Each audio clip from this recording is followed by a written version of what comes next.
Hello everyone, welcome to the Scumdog's Kennel. I'm your host, Chris Williams, and in today's Cryptid Corner mini-episode, today I have a great couple of stories to tell you all today, folks. One with a possible faceless, angelic-looking winged humanoid encounter. Another, this soldier details all the encounters he's had in his life with Bigfoot. Let's read this article here. Faceless, white-robed, winged humanoid encountered after visiting Nevada First Nations Cemetery.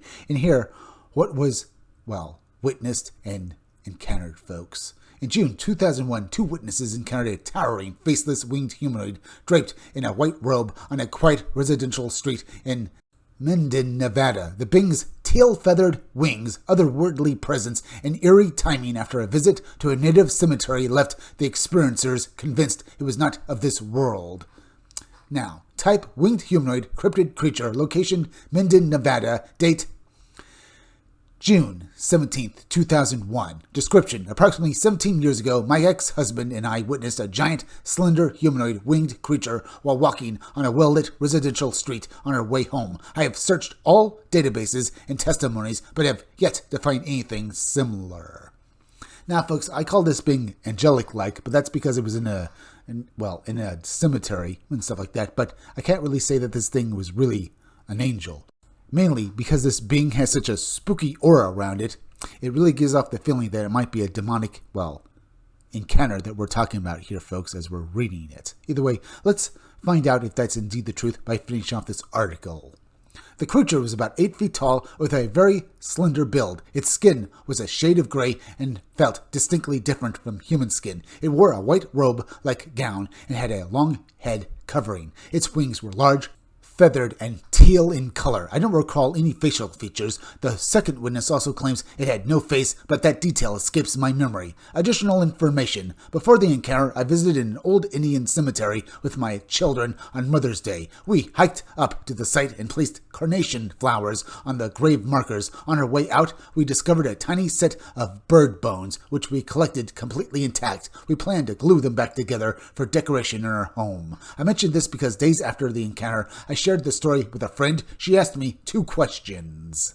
Now, before we continue, folks, remember, in the story, she mentioned that they collected bird bones and that they were going to basically glue them together for a decoration. Do you suppose that this somehow caused this, encounter, folks? Maybe this entity saw this as somehow desecrating, the cemetery by removing these bird bones. It's a stretch, but it did come to mind, folks. But let's finish off this article before we talk any more of this. Now, these questions. 1. Have you been to an Indian cemetery recently? 2. Did you take anything like rocks, beads, or bones?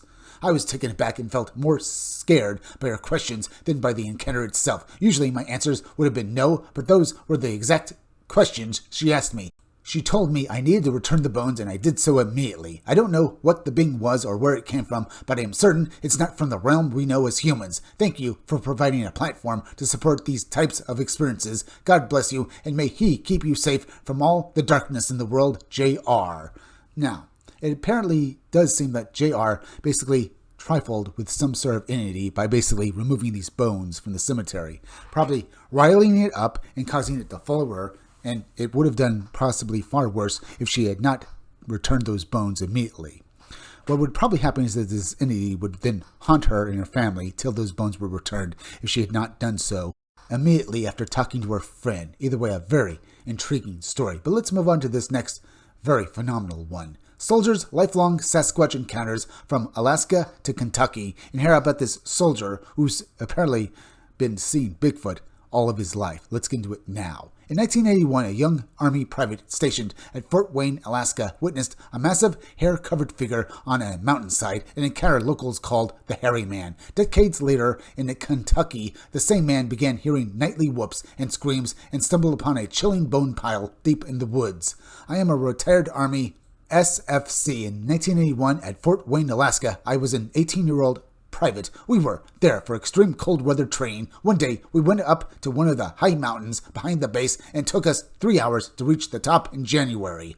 After we set up our tent, we were able to walk around the camp area. While exploring, we started hearing loud whoops and screams. At about 150 meters away, we saw a huge black figure walking along the side of the mountain. It didn't have a backpack or any clothes on, except for a hairy jumpsuit. As a young private, I initially thought it was a bear. You thought it was wearing a hairy jumpsuit? That's a first, folks. Now, I could understand if you thought maybe it was a ghillie suit that hunters wear, folks. It's a type of camouflage that hunters use to basically go and, hunt various animals with. And a ghillie suit can, at a distance, be mistaken for basically fur or maybe even someone in a gorilla costume, folks. But either way, that's at least the reasonable thing I was thinking about here, folks. But either way, a very weird story so far, folks. So let's read on. 4 days later, we returned to Fort Wayne and had 2 days off. Being a ladies' man, I met a native Alaskan woman whose mother managed the bar where we were hanging out. I began telling her about what I had seen, and her mother overheard us. She mentioned bears are not out now, and what I saw was a hairy man. Curious, I asked, "What's that?" My girlfriend explained, "That's what we call a Sasquatch." I responded, "Okay, what's that?" She then gave me a book about it, though I don't remember the author, and that was how I first learned about Sasquatch. So, this guy never even heard of Sasquatch before, folks. Remember, this was in 1980, and while the 1970s was the height of Bigfoot fever, still, it's not hard to basically see that some people might have never even heard of Bigfoot, even into the 1980s. So, I'm not surprised that this guy, being a young man, didn't know what a Bigfoot was, folks. But him, later on, basically encountering such a creature, I can imagine that basically after maybe a few years, this was truly something that probably basically stirred in this man's mind that he had actually seen such a mythological creature. That indeed, that they were, at least to him, proven to be real. And I imagine basically after he saw Harry and the Hendersons, that basically this gave him even more food for thought. That indeed, folks, that while he didn't know what a Bigfoot was, the rest of the world, after years, knew what it was indeed. Either way, folks, let's get back to the article, read the rest of the story, and then we can talk about this a little more. Fast forward to 2021, behind my house in Kentucky. During late March and the first 2 weeks of April, I began to hear whoops and screams late at night around 10 p.m. to 2:30 a.m. This has happened every year since, and I expect it will occur again soon. Last July, while riding my horse in the woods behind my house, my horse started acting skittish and tried to turn around. I dismounted and tied him to a tree, then walked about 25 feet ahead. There, I found a lot of bones, at least 4 deer, a coyote, about 5 rabbits, and a couple of turkeys. At that moment, I had a strong feeling that I needed to leave the area, and so I did. That's my story.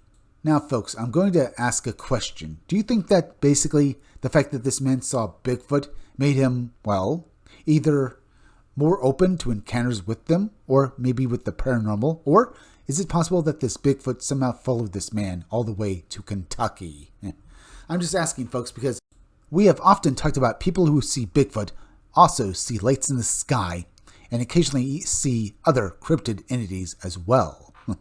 I'm just asking, folks, did his sighting of this Bigfoot open him up to this phenomenon now? And the fact that he came across this pile of bones, much like the pile of, bird bones that this woman basically found in the last article in this native cemetery and stuff like that.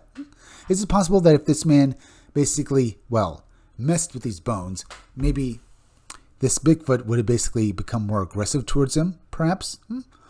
Just like this entity that basically this woman encountered after basically she removed these bones. I'm just asking, folks, the fact that bones come up in both stories makes me think that there's some sort of link between, some weird mystical phenomena and perhaps their encounters. I would not be surprised, folks, if there is indeed some sort of connection. I mean, these bones for the Bigfoot, they sound like basically, the remains of what, the Bigfoot had basically been hunting and eating.